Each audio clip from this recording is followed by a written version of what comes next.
Selesai Pak mungkin bahasanya cukup malih dong betul Pak. Cukup malih dong betul. Iya. Sani.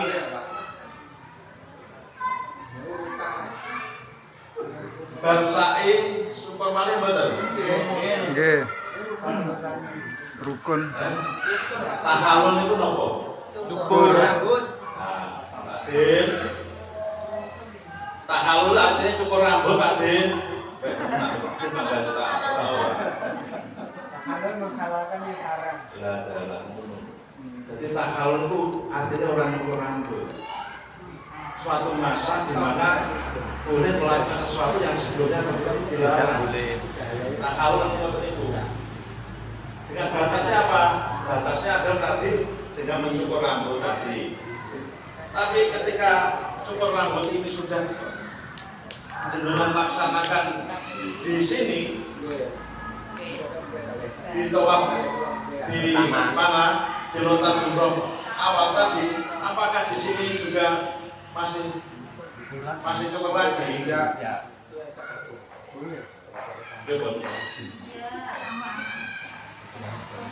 Tanggung, pun lali mah. cukurin jangan wis kono lho tadi. Namun kalah. Nggih. Kalal ke Ketika panjenengan sampun sa'i, Kalah. selesai sa'i 7 kali sofa marwah dan berdoa dan sampai rangkaian sa'i satu tekap, berarti ketika ini panjenengan sudah melaksanakan rangkaian haji panjenengan sampai selesai. Apakah dibenarkan? Sebenarnya sudah tidak perlu. Karena apa? Tahawul itu sudah jenengan lakukan di waktu awal. Dilek kok di awal tadi. Kecuali dengan orang cukur rambut, akhirnya bisa menduri. Tapi dengan begitu panjangnya waktu, panjangnya banget gowo hal yang tidak boleh yang dilarang. Jadi intinya bagaimana syukur ini bisa dilaksanakan di waktu kita lontar jumroh Aqobah pada tanggal 10. Ya, amin. Setelah ini kita baru selesai rangkaian haji kita selesai. Bapak Ibu sekalian, panjenengan itu terforsilnya akan di sini. Bang Ibu selesai mantun, jenengan mungkin tinggal 1 hari atau 2 hari sama maksud. Jadi recovery set istirahat buat enten. Dan ini masih ada tanggal 1 lagi panjenengan. Setelah tawaf kalau selesai tawaf wada. Tawaf wada itu berarti apa ya? Tawaf wada itu nikotnya yang mudi. Terakhir tawaf wada. Pertanyaan kau ya. Tawaf wada itu nikotnya saya dari mana? Jirona, Jawa. Tamim, guys. Bagaimana? Ya, bisa ya. Udah, dan kayaknya luar dia tambah kaden. Kayaknya apa? Kau tak dugoi. Jangan kau sih terus deh. Aku tuh. Arti saya deh. Bener. Halo, kau bener senternya jenengan. Kaden, jamaah, bincang tersane, medan benar. Tersane tawaf wada yang terakhir. Mengkotek kotakin karo kok Jirona, baik tersane wonten. Belum betul ya. Jadi kalau hotel sama Jirona baru tawaf. Itu beneran berarti. Serta yang dilakoni maten wingi, mengkotek boten konten iku Pak. Berarti itu kalau lain. Nanging hotel, kira dia ning hotel terus langsung tawaf. Padahal panjenengan wingi. Loh. Itu nanti mereka Aisyah ya itu putrane iki yang ini ya putrane ya udah gitu tawaf di wada niku tanpa adanya mikot orang itu umroh ya boten enten mikote jadi tawaf niku ana tawaf sunah ana tawaf khusus tawaf wada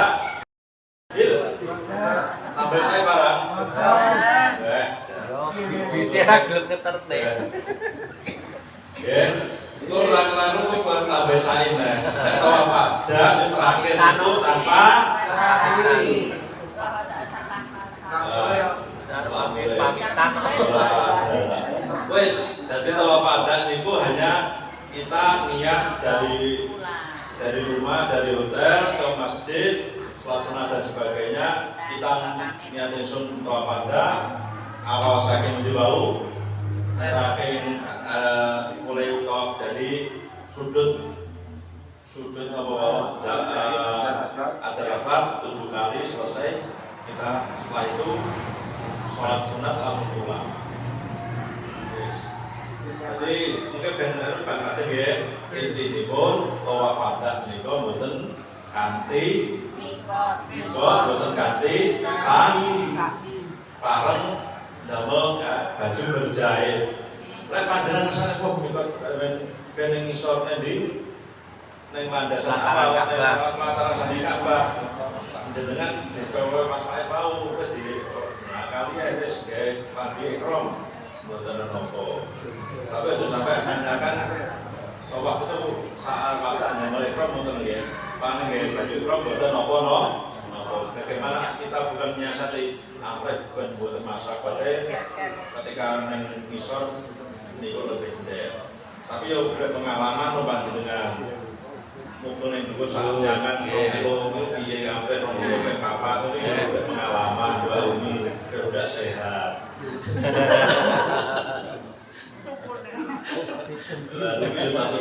Karena apa itu akan menjadi takdir kita. Takdir itu romantis. Iso ae kemungkinan panjenengan sirin yang iso ternyata wis gawe baju ikram ternyata ditutup askar ora iso niku bisa akhirnya diarani. Makanya lah yang itu gede orang itu mepet-mepet belum apa karena kita memang polisi memberikan noto dan apa sudah produktif. Betul ya? Wes 5 menit untuk pertanyaan malam. Monggo. Yang kesannya belum preso saat hari ini belum tutup. Betul? Betul. Mikir. Mas, dekat. Bu ketua muslimat Mbak Menawa.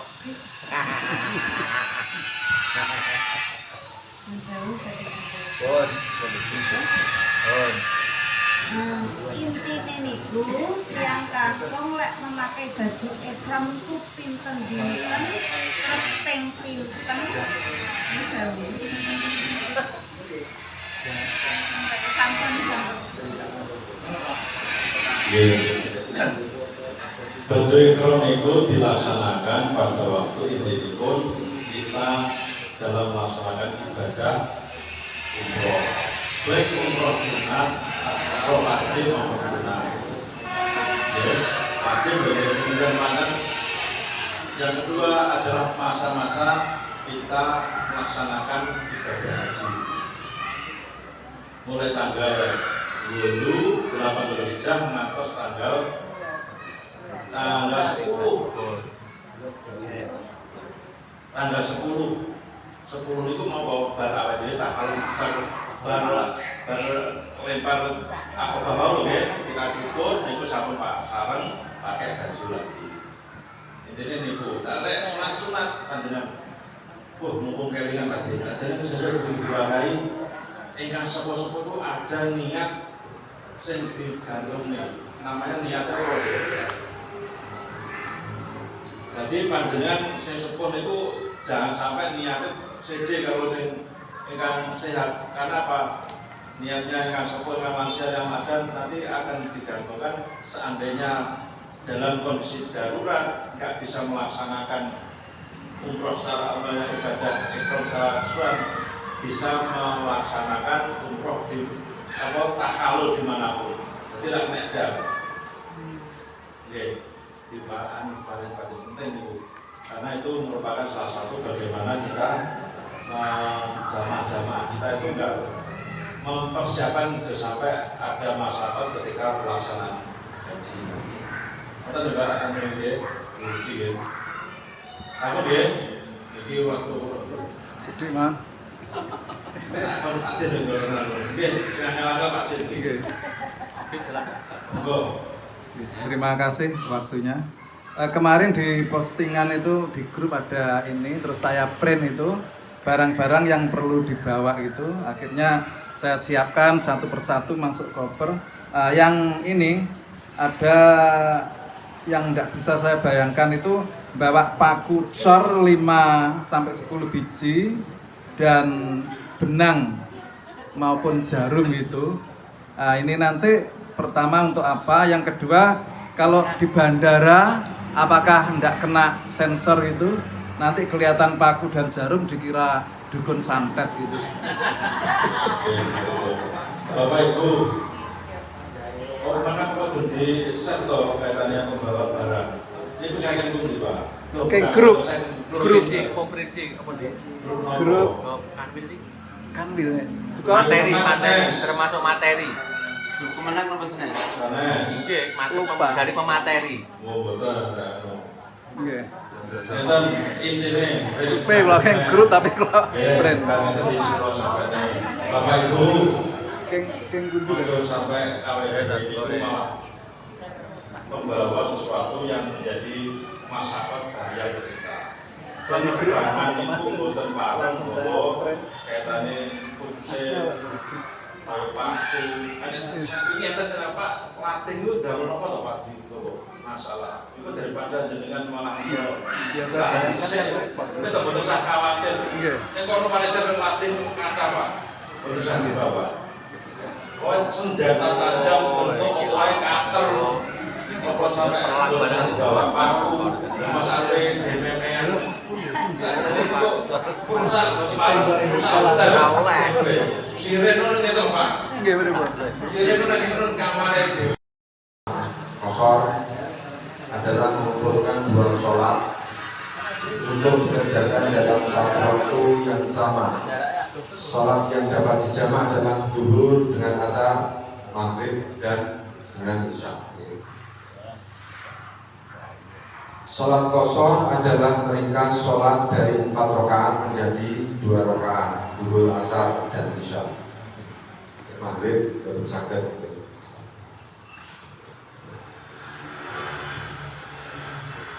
Kemudian sholat kosor adalah meringkas sholat dari 4 sudah adalah praktek menggabungkan 2 sholat wajib dan secara bersamaan memendekkan rakaat kedua sholat dari dilakukan antara zuhur dengan asar atau sebaliknya dan antara maghrib dengan isya atau sebaliknya. Sholat jamak kosor dapat dilakukan dengan cara takdim atau takhir. Ini pun biasa sering musafir.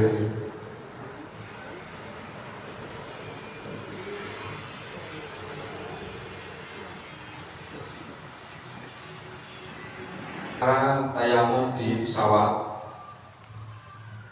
Tayamum di pesawat dapat dilakukan dengan memilih salah satu cara sebagai berikut. Jadi yang pertama, tayamum dengan 1 kali tepukan, yaitu menepukan atau menempelkan kedua telapak tangan ke dinding pesawat atau sandaran kursi atau debu yang dibawa dari tanah air. Lalu kedua telapak tangan diusapkan ke wajah, kemudian langsung diusapkan ke kedua tangan mulai dari ujung jari sampai ke pergelangan tangan atau punggung secara merata dan tidak terputus antara usapan muka dengan usapan kedua tangan. Untuk cara kedua, tayamum dengan 2 kali tepukan, yaitu menempelkan kedua telapak tangan ke dinding pesawat atau sandaran kursi atau debu yang dibawa dari tanah air. Lalu kedua telapak tangan disatukan ke muka, kemudian tangan ditepukkan kembali ke tempat yang lain dari tepukan pertama, lalu mengusapkan kedua telapak tangan kepada kedua tangan dari ujung jari sampai siku luar dan dalam. Menika caranipun tayamum terus pun biasa ya. Ditempelkan di tubuh dulu. Kemudian diusapkan ke wajah.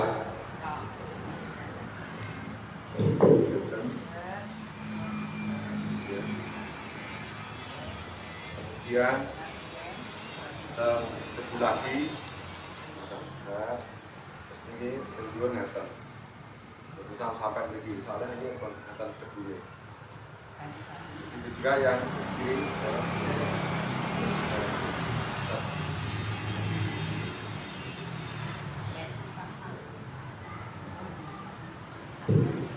Menika caranipun tayamum.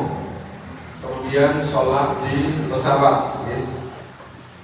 Ulama fikih terbagi dalam dua mazhab saat menentukan hukum sholat di pesawat. Ngapunten iki saya cari di e-book ya, fontnya kecil-kecil, masih proses ya. Pendapat pertama mengatakan tidak sah sholat di pesawat yang sedang terbang dengan alasan yang pertama sulit mendapatkan atau tidak tersedia air untuk wudhu serta debu yang tidak memenuhi syarat untuk tayamum. Kedua, sholatnya tidak menampakkan bumi karena pesawat terbang tidak menyentuh bumi.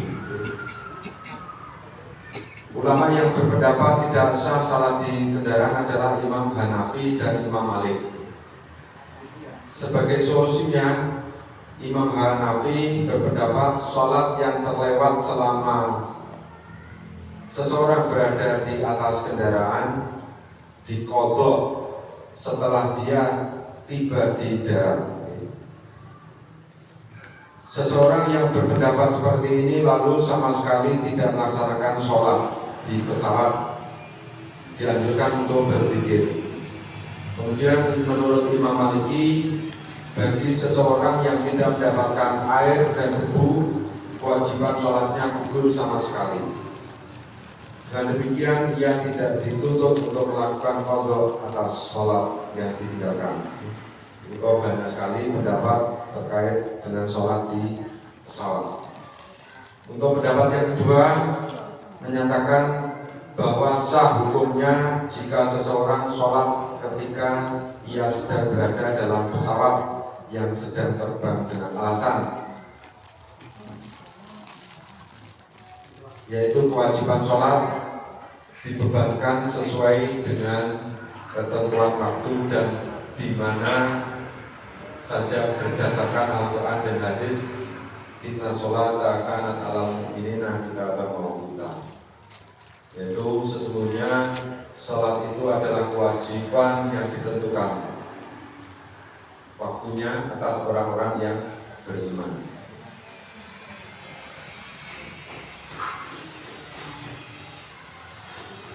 Kemudian hadis Man Aisyah radhiyallahu anha annaha istabarat minas sama ila datang wakat fa'arsala Rasulullah sallallahu alaihi wasallam nasan min ashabi fi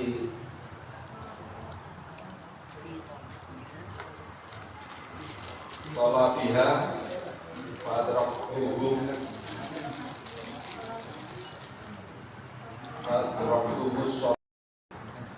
yang artinya dari Aisyah radhiyallahu anha bahwa dia meminjam kalung kepada Asma radhiyallahu anha. Lalu kalung itu bilang Rasulullah memerintahkan para sahabat untuk mencarinya.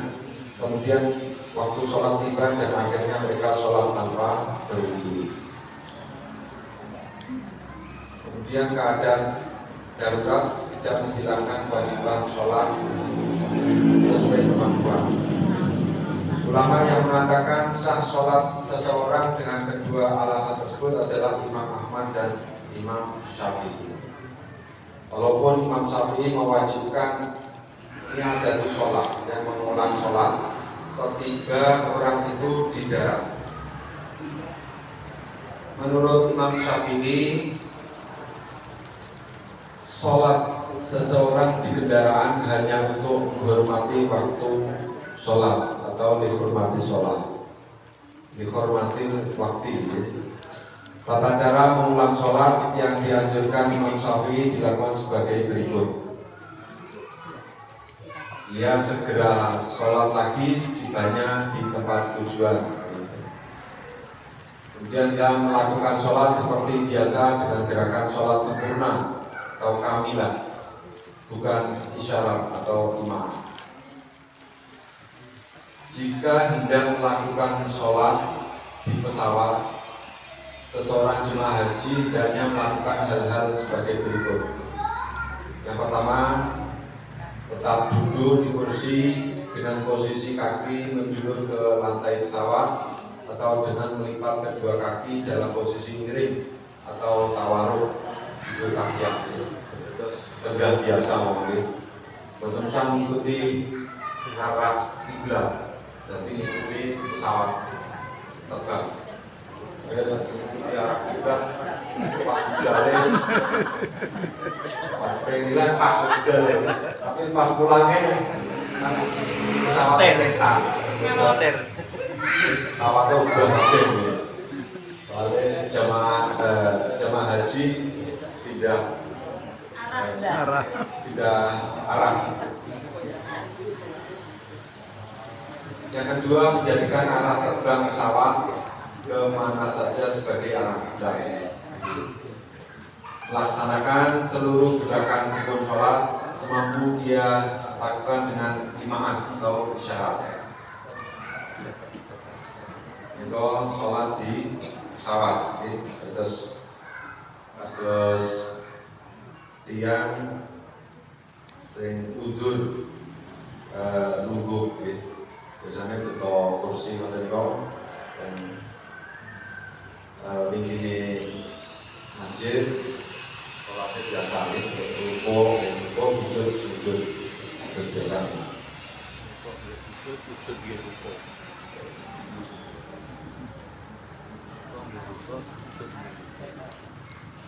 Kata-kata jamaah haji sholat seperti yang dilakukan oleh Imam Syafi'i. Kalau Imam Maliki tadi kan tidak perlu sholat, katanya sudah gugur.